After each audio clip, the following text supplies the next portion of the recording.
Ahad Kiai Madinah Al Munawwarah.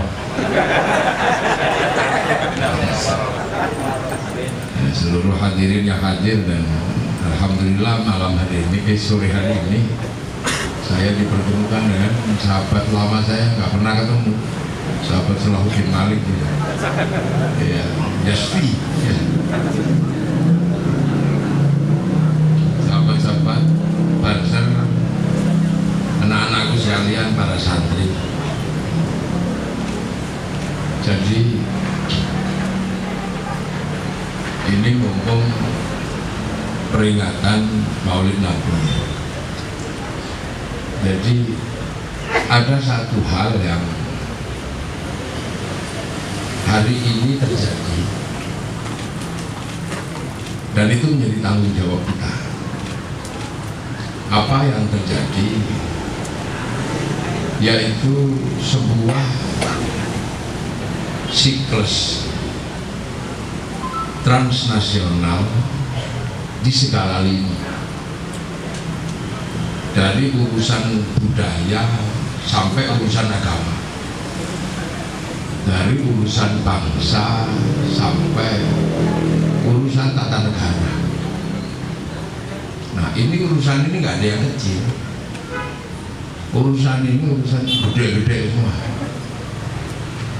Nah, terkadang urusan yang gede-gede ini butuh respon yang cukup mendasar dan kuat.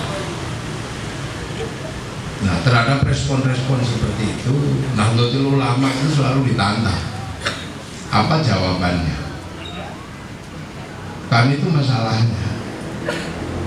Jadi dalam hal-hal yang besar seperti itu, itulah sering terjadi bahwa kok NU kocar kacir nih. Selalu gitu. Kenapa NU tidak cepat merespon? Kenapa NU ketinggalan dengan yang lain? Inilah responnya orang NU. Jadi orang NU itu selalu merasa kurang kuat. Itu karena kita di dalam. Kita di dalam. Akan tetapi orang luar melihat NU itu beda, nggak keurus, tidak bisa diikat dalam satu ikatan jamiah dalam setiap kepentingan. Tapi Nahdlatul Ulama selalu memberikan kontribusi yang mereka tidak bisa beri. Jadi orang luar itu melihat kita ini organisasi kayak begini, tapi selalu memenangkan setiap pertarungan baik dalam ruang lokal maupun ruang global. Nah, kitanya yang di dalam mikirnya, wah itu nggak ada yang ngurus, nggak keurus. Ya biasa, karena kita ini orang dalam. Orang luar gede, tiba-tiba punya wakil presiden. Loh, NU punya partai yang hampir semua orang NU ada di situ. Yang paling berat adalah ketika bangsa ini menghadapi tekanan Islam transnasional, hampir semua bangsa runtuh, semua negara jebol. Tapi Indonesia selamat. Padahal kita lihat kemarin kayak apa sudah. Kayaknya bangsa ini mau pecah, mau habis, mau selesai. Habis itu selawatan lagi, tahlilan lagi. Bahkan yang lain-lain sekarang mau menjadi seperti NU.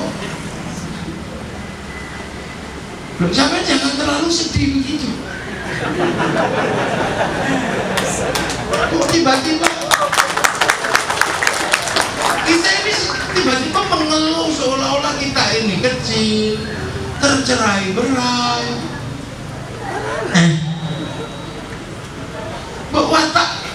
Watak inferior ini jangan dipelihara. Loh, ini aneh kita ini. Yang lain 20-30 orang keliling bawa bendera, kita udah ribut itu terkoordinasi. Coba satu pesantren ini keluar bawa bendera. Gak usah butuh 50 pesantren, satu aja pesantren Kiai Zainal turun bawa bendera, pakai baju hitam semua gitu. Udah selesai itu kalau gitu aja. Jadi ini dari dulu memang. Bahkan Belanda juga sampai pusing dulu dengan kita. Mereka menganggap kita ini gudikan, kurapan, bau rokok. Tapi Belanda pergi-pergi juga karena kita. Dan yang paling mutakhir, saya ini ditanya. Mungkin sampai karena dianggap tidak berkepentingan nggak ditanya. Saya ini ditanya. Saya didatangi oleh seorang peneliti internasional. Kenapa seluruh negara Islam hampir semua menghadapi karena isu-isu kekinian, tapi kenapa Indonesia selamat? Indonesia nggak pernah terpancing, dan bagi mereka itu karena ada NU. Ini dunia kan gaduh nih, karena tadi saya katakan, jadi teman mesti harus tahu, dunia ini gaduh kan orang dukun. Ada dukun, tapi karena dia orang Amerika maka sebutannya bukan dukun, tapi mereka disebut sosiolog. Sosiolog ini yang pernah ngaco, yaitu bahwa akan terjadi clash civilization, perang besar antar peradaban. Dan yang terakhir perang nanti diwakili Amerika sama Cina, dan perang itu pakai agama. Makanya seluruh dunia tergopoh-gopoh. Siapapun yang punya kepentingan untuk melakukan penguasaan di masa depan, dia harus punya jaring agama. Dia harus punya kekuatan agama, entah apa bentuknya. Di atas kelompok-kelompok agama yang genuine, di atas kelompok-kelompok agama yang punya kekuatan jangkar sosial masing-masing. Nah, apapun bentuknya mereka mesti investasi. Akhirnya mereka investasi membangun kelompok-kelompok agama, kelompok-kelompok kekinian di semua agama, terutama di dalam Islam. Karena investasi mereka di luar agama yang sudah terbangun dari semenjak zaman Rasulullah dan penyebaran ke seluruh daerah, maka akhirnya kemudian mereka melahirkan sebuah yang disebut oleh dunia modern sebagai black market religion, pasar gelap agama, dengan komoditas-komoditas yang sebenarnya sudah diselesaikan zaman dulu dan nggak laku. Ada komoditas khilafah, ada komoditas Syiah Sunni, ada komoditas jenggot. Itu kan komoditas-komoditas yang sudah dilewati, ditawarkan ulang.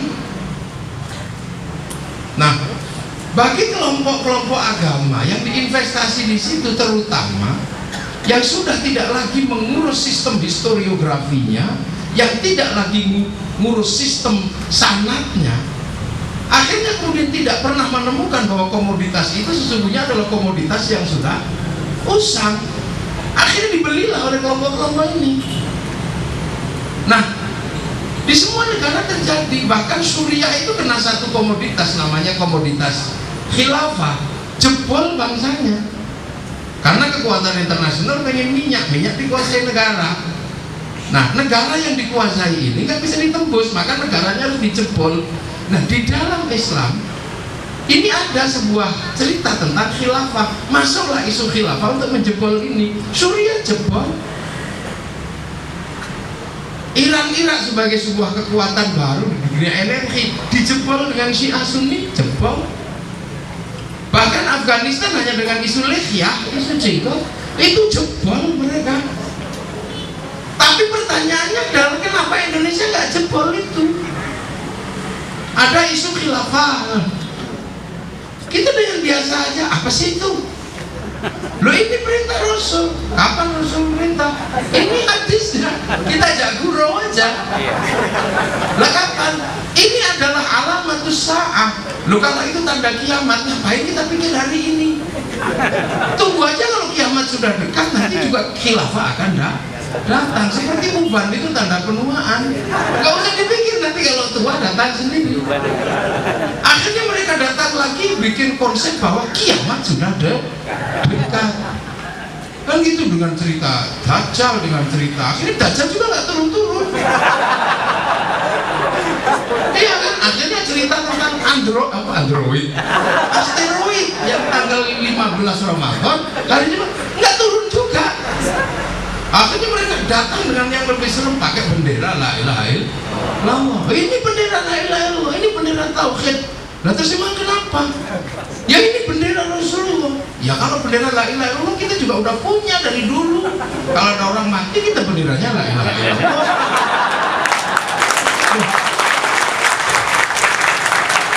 Dan yang selalu punya respon begitu santri.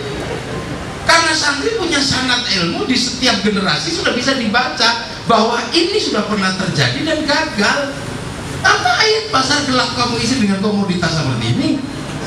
Ini kalau kamu nggak ikut bendera ini, kamu anti la ilaha illallah. Enggak, kami tahlilan tetap la ilaha illallah.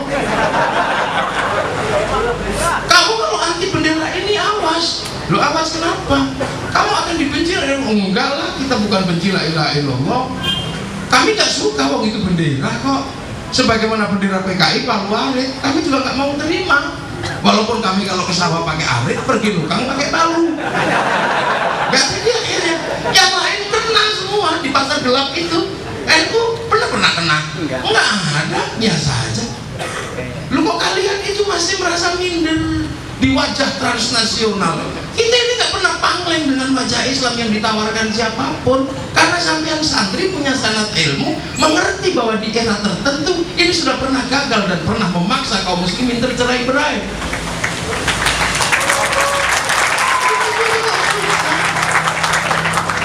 Syiah Sunni, awas Syiah, awas Sunni.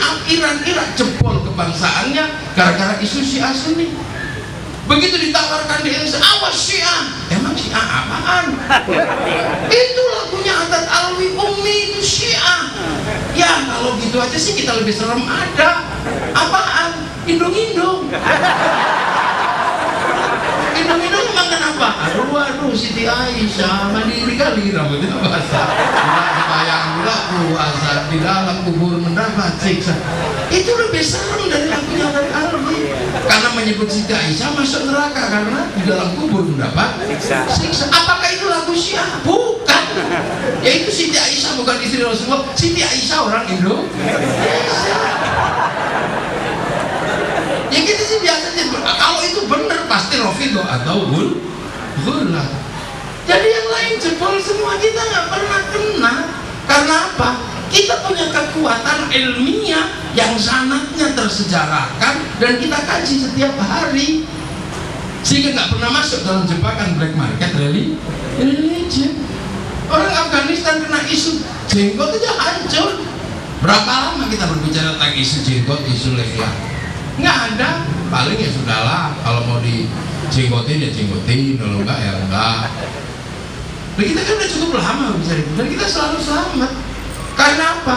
Kita menjadi sebuah kekuatan Islam yang punya jangkar sosiologi dan antropologi kuat di Nusantara. Karena kita dengan tegas mengatakan bahwa kita adalah penerus para wali, dan yang mendesain Nusantara itu adalah para wali.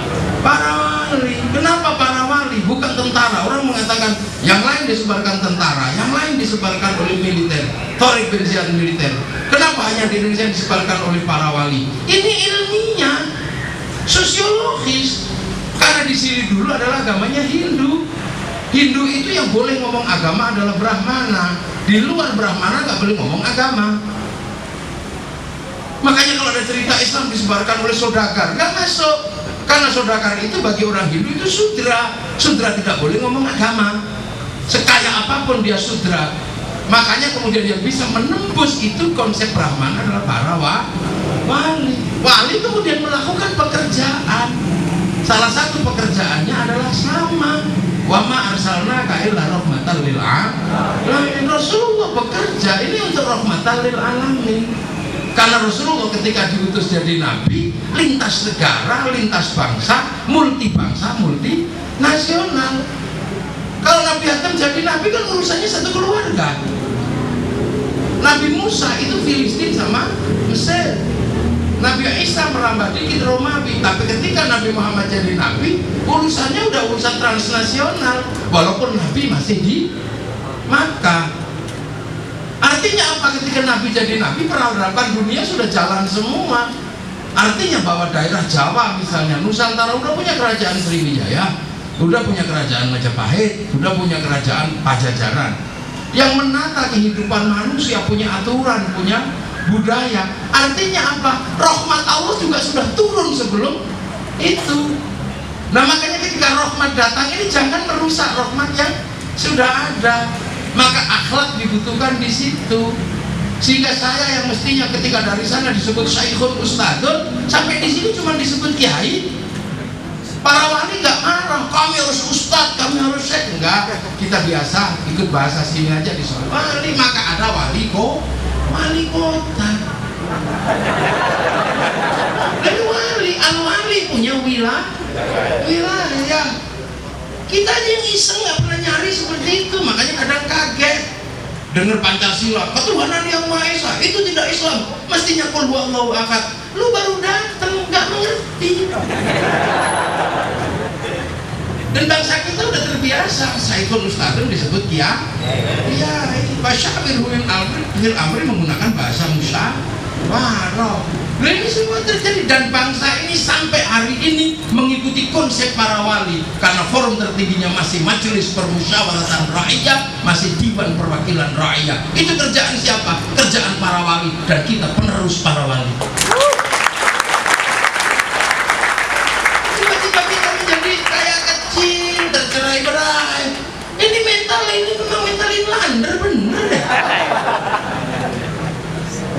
Saya kemana-mana dipanggil orang karena saya NU. Makanya nggak pernah lah kalau sudah kayak begini dirawat wilayah ini. Sambil mulutan itu dalam rangka merawat apa? Mulutan itu yang merawat wilayah. Makanya kalau mulutan kita ramein, jangkar sosialnya ada.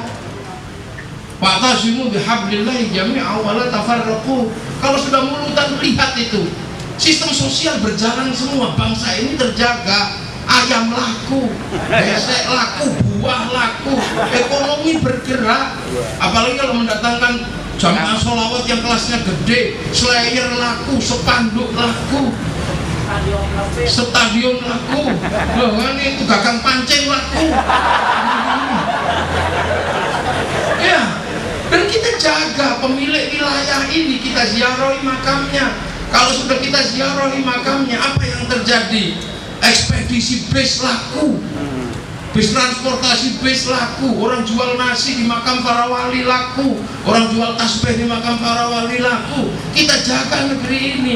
Akhirnya orang Bekasi bisa berziarah ke Surabaya, makam Bang Ampel. Akhirnya orang Bekasi cinta sama Surabaya, suruh ngebom Surabaya. Nggak berani karena makam gurunya, ada makam walinya. Hubul waton minal iman terjadi di situ.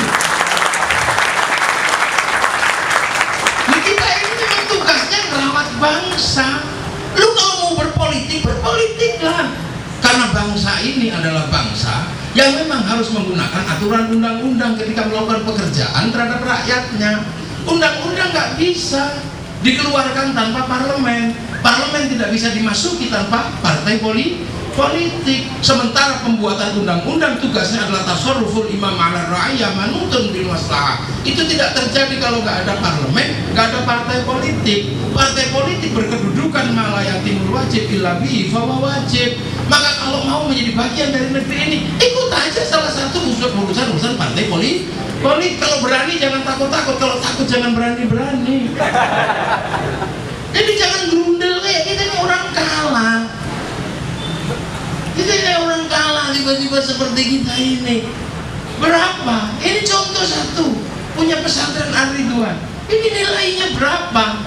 Pikir 1 miliar cukup? Nggak cukup. Yang punya begini banyak sekali yang dimiliki oleh NU. Nggak satu, yang lain punya satu tapi mercusuar. Kita cukup punya banyak. Dan nggak ada masalah. Kita biasa hidup seperti ini, untel-untelan kayak begitu. Loh, coba kita bayangkan. Ya ini apa? Zain, ya bentuknya begitu itu. Ya kan? Bentuknya begitu, jubahnya begitu. Sehingga kemudian ketika Kiai Zainal harus masuk menjadi bagian dari serapan kapitalisme, nggak masuk. Biayanya murah, begitu. Tapi yang baru-baru ini gayanya kan gaya serius, pakai rapi gitu. Biayanya gede.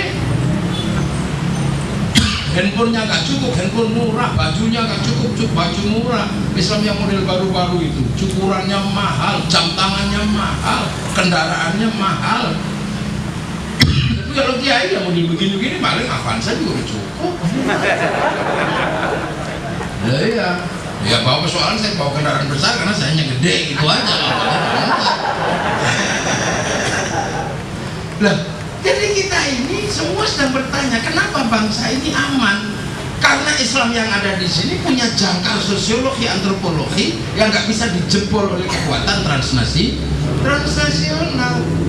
Dan pengalaman menjadi sebuah bangsa agar agama tidak menjadi problem, maka orang yang mengurus agama dibatasi. Siapa yang harus dibatasi? Orang yang tidak bisa diinterupsi. Kalau ngaji gini diinterupsi masih bisa.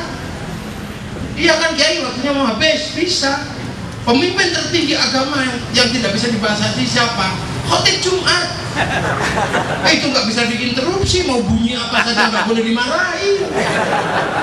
Makanya santri punya kebiasaan agar dia tidak kemudian tidak terkendali, maka santri akhirnya dibatasi dengan suruh pegang tongkat dan suruh pegang teks. Kalau pegang tongkat sama teks nggak mungkin ngamuk-ngamuk mau pegang teks begini. Makanya selalu dibikin masjid untuk ngamuk-ngamuk, pasti nggak ada tongkatnya, nggak ada teksnya. Lah ini belum besar. Sehingga apa? Semua sedang berlomba-lomba untuk mengambil NU. Saya agak batuk ini, gara-gara salah minum. Jadi kalau minum gotri malah nggak apa-apa, kalau minum air yang salah. Nah itu makanya kemudian NU ini kuat, stabil.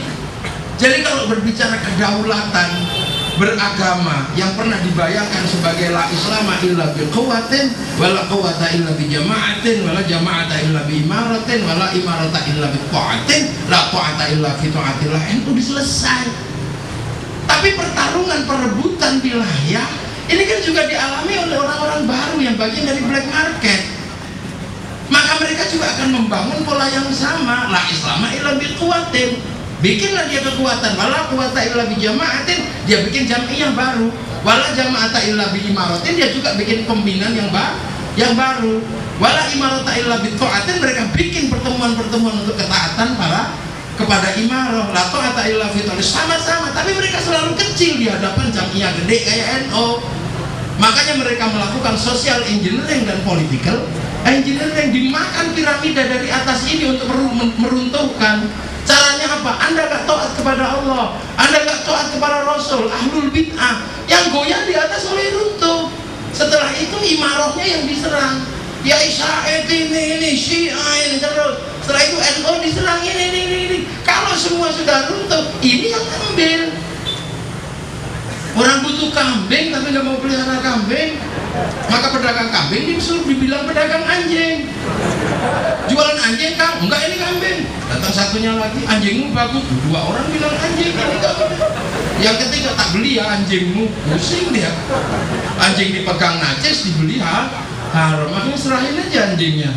Potong juga sama dia. Makanya sama kan, bid'ah, tumpeng bid'ah. Sekarang mereka pakai juga. Walaupun masih nasi kotak. Itu suuk bid'ah musyrik. Sekarang pakai juga walaupun bahasanya rupiah. Pakai juga kan. ziarah kubur musyrik, khol musyrik, sekarang pakai juga birrul walidain. Alat musik bid'ah, alat musyrik sekarang pakai mulut tuh, dem.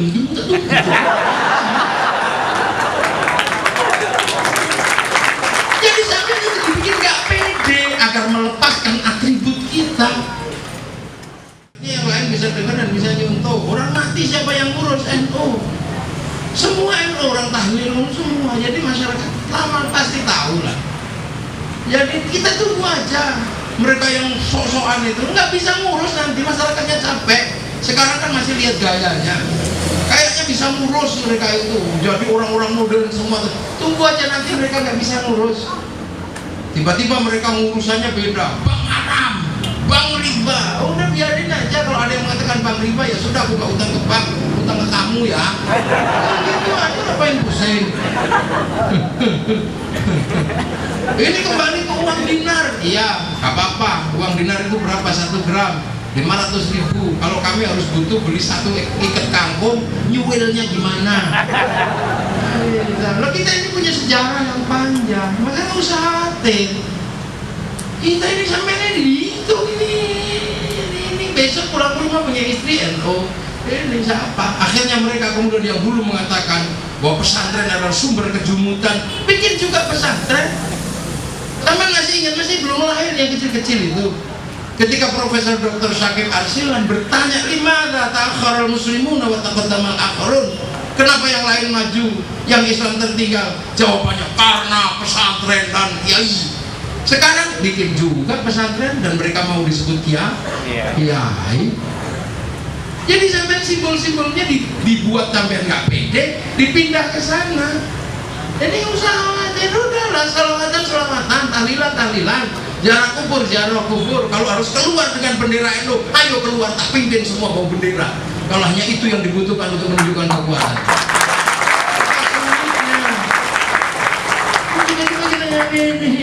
Kalau pilkada aja semua cari NU. Yang penting ketua NU-nya paham, gitu lah.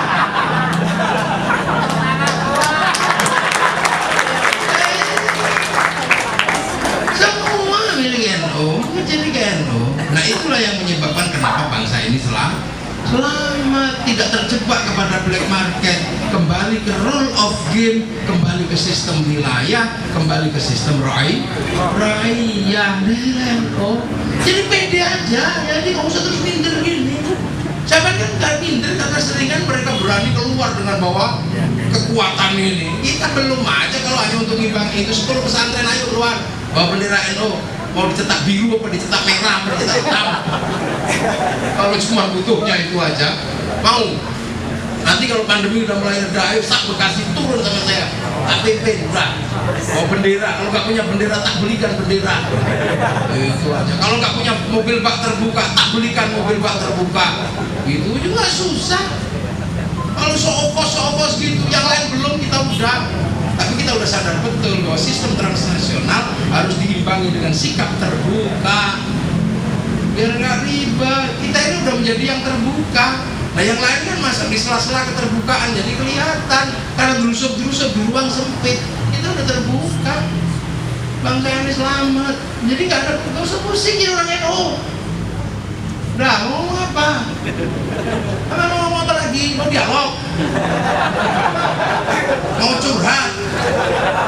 Iya, paling curhatnya sama dari dulu, ketua PC nggak ngurus NU.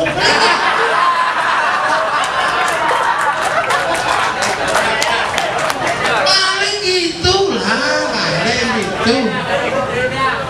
Iya, paling gitu. Pengurus NU tidak peduli. Ya sudah, kalau nggak peduli besok ketua PC belikan seragam Pansel.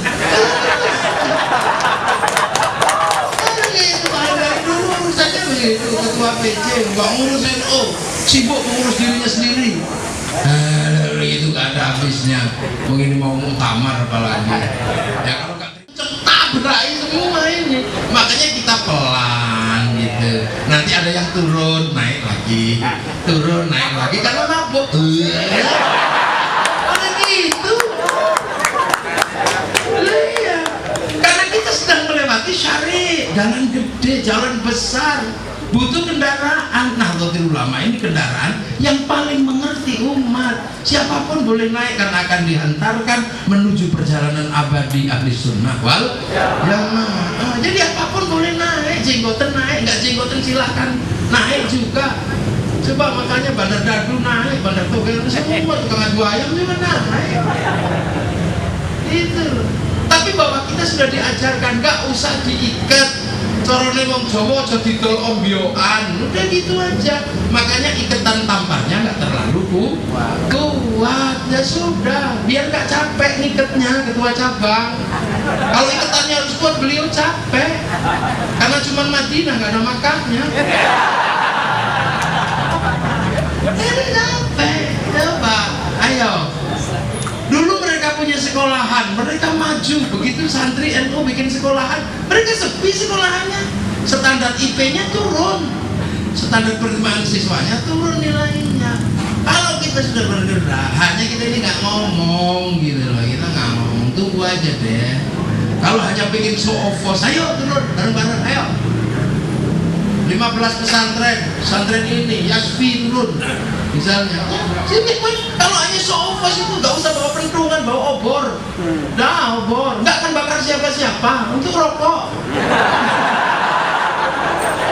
Kita pawai kalau mau show of force begitu, banser 10 di depan ini udah selesai.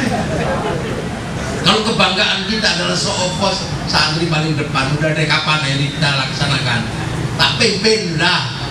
Butuh bak terbuka tak siapin, punya saya letak 200 itu punya saya, jelek-jelek begini. Kalau mau Willis bodong ada semua. Ayo pengen grup Harley terlibat di situ, ayo saya punya. Ayo mau yang bertato sampai tato seluruh tubuh berbaris di situ ada, saya punya, siap untuk membuat kalian bangga menjadi Nahdlatul Ulama.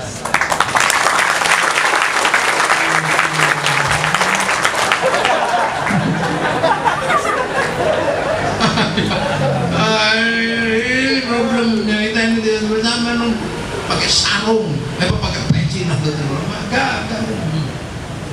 Ngopi pakai NU. Pakai mobil stiker NU. Nggak usah. Iya, mobil saya itu besar dan mahal, tapi masih kalah dengan kekuatan stiker Nahdlatul Ulama di belakangnya. Nggak ada. Kita ini kadang malu, rumah ada bendera NU ini malu. Rumah saya itu satu-satunya rumah yang bendera NU nggak pernah turun dari depan rumah. Mentalnya nggak gede-gede. Oh, mana ada? Pilkada nggak melibatkan NU, selesai. NU mogok sudah. Misalnya pilkada gitu, udah kamu maju-maju sendiri, NU nggak ikut gitu, nggak sampai 50% kalau NU nggak ikut. Sekali-sekali gitu. Kalau NU nanti sudah iseng iuran per kepala 1 juta selama 5 tahun, 120 juta orang NU akan menghasilkan 120 triliun dalam 1 tahun. Taruh di bank, ditarik lagi gagal clearing, bangkrut bang. Kalau kita sudah mau menjadi mesin ekonomi, tapi hari ini kan kita biasa-biasa aja ngurus santri yang begini-begini, yang miskin-miskin begitu. Enggak iya.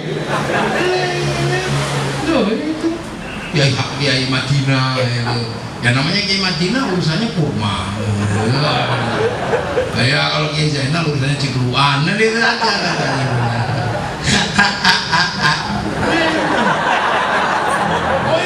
Ini yang hitam-hitam itu kalau mimpin pasukan selesai. Bawa pasukan hitam-hitam, mau pilih putih-putih, ya pilih sholawatan model Habib Syekh. Kalau mau yang hitam-hitam model mafia sholawat, tinggal pilih ya, mau apa yang nggak ada. Ayo, mau nyari apa sih dia dan beragama dengan cara dia ini beragama yang memang sudah siap dengan berbagai dinamikanya. Nah, sistem transnasional ini orang bisa menjadi apa saja, yang tidak bisa dilakukan cuma satu, kita tidak pernah bisa melewati batas negara kita, karena setiap keluar dari batas negara pasti ditanya pasportmu mana. Maka jangan lupakan kebangsaan kita, jangan lupakan kenegaraan kita, dan kita dari dulu berbicara hubul watan. Malaysia gak pusing mau sistem kenegaranya apa, tapi anak bangsanya gak boleh melupakan bangsa dan negaranya. Semenjak itu kemudian bangsa Malaysia mengajarkan kepada si Upin dan si Ipin pemilik hak Malaysia. Kamu harus tahu bahwa Malaysia besar karena ada ras India. Kenalkan dengan Churchill. Bangsa Malaysia harus besar karena di situ ada anak-anak Cina. Dikenalkan dengan Mei Mei si Upin. Ada anak Indonesia dikenalkan dengan Susan. Kita masih ingat Jepang apa Amerika ketika kalah dengan Vietnam, dibangun film Rainbow 1 sampai 6. Bangsa Jepang terjadi konflik restorasi Meiji dan rezim Tokugawa. Anak-anak mudanya harus ngerti. Dibangunlah sebuah film sederhana Samurai King dengan tokohnya Rurouni Kenshin. Apa yang akan kita perbuat anak-anakku sekalian? Bikin narasi-narasi kebangsaan buat anak-anak milenial yang kecil-kecil gitu. You know? Yes. You understand? If you don't understand, you stupid. Gak enak juga sama Taufik Thomas ini. Yang ngajarin bahasa Inggris saya beliau. Dulu berarti saya cuman I love you gitu. Kayaknya benar, Masya Allah. DNO ini menjadi jawaban dari sekian persoalan, tinggal tantangan zamannya apa. Kalau tantangannya perang, NU pasti duluan perang. Kalau tantangannya ngaji, NU dari dulu ngaji. Kemarin ketika ditanya dalil setiap persoalan, sekarang mana ada yang nanya dalil kepada NU? Nggak ada yang nanya. Ketika kemarin ribut politik, semua yang nantang NU berpolitik. Begitu NU maju jadi wakil presiden, yang lain mana? Memang kita butuh ditantang aja, makanya sekarang ribut karena tantangannya hampir nggak ada. Tapi yang kemarin gayanya nantang-nantang NU sekarang istirahat. Ya jubahnya mulai digantung. Ya biar anu kadang ada yang geser ke tempat kita, itu lah.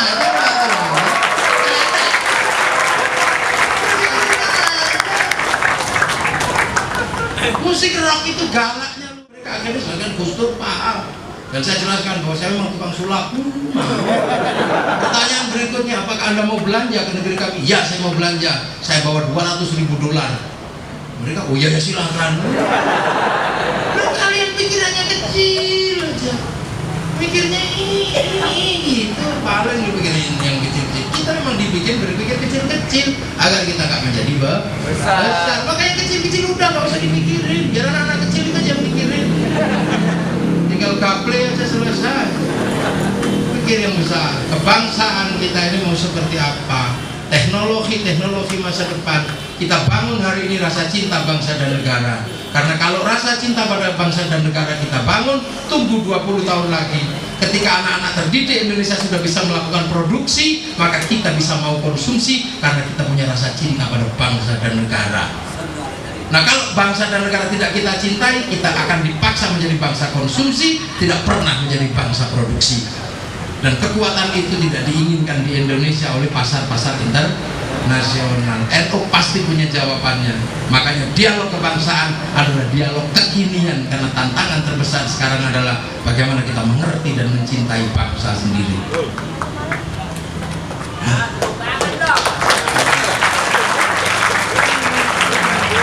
Makanya tepuk tangan ini, nunggu dirijennya.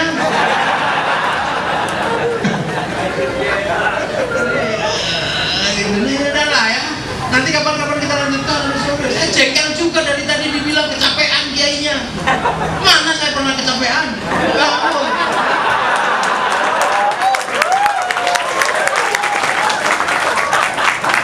Saya ini bisa 7 hari 7 malam gak tidur.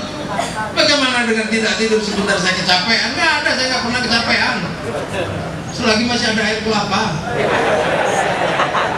Kasihan kiainya capek, kiainya lelah. Emang gua ini layak dikasihani?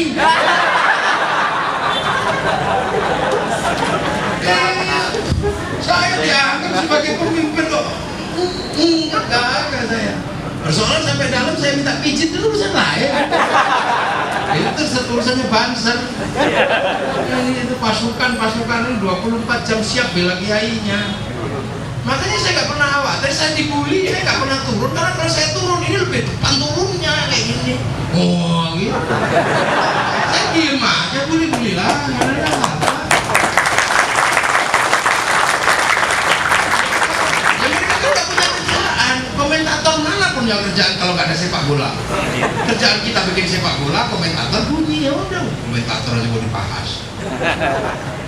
Jadi ya, makanya nggak usah khawatir kita. Iya, karena dibikin capek. Tapi kita sih nggak pernah bikin capek enggak lah. Ini mana kiai bisa capek? Mau ketua NU-nya tanggung jawab.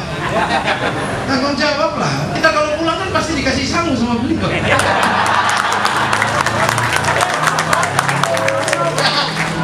Lah enaknya itu.